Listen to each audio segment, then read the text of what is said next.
L'idea è rendere la macchina operativa il prima possibile, lavoreremo molto sulle competenze e a tutti chiederò un impegno senza risparmiarsi, perché davvero governare Venezia è un privilegio, ma è anche un grande sacrificio. Su questi principi il sindaco Venturini costruirà la nuova giunta, come dichiarato all'indomani della vittoria ai nostri microfoni. Tra lunedì e martedì saranno nominati dunque assessori e consiglieri.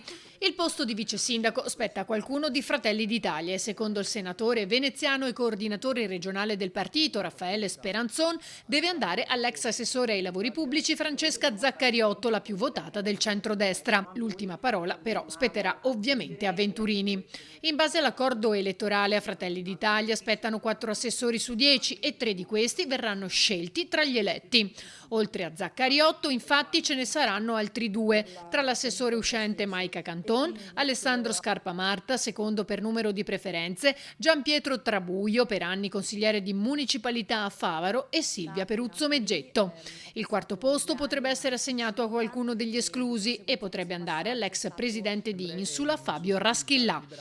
3 assessori invece alla lista civica di Venturini. Sembra certo che l'ex presidente del Consiglio Ermelinda Damiano prenda il testimone del sindaco alle politiche sociali. Favorito poi Matteo Senno per lo sport. E in ballo se la giocano Marco Bellato, ex presidente della municipalità di Favaro, l'ex assessore Paola Mar e la new entry Costanza Melchiorri.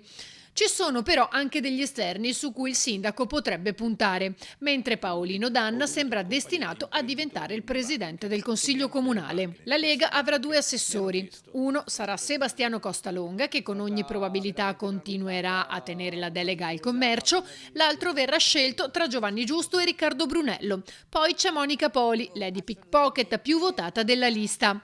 Per quanto riguarda Forza Italia, sembra assodato che Michele Zuin terrà il bilancio del comune.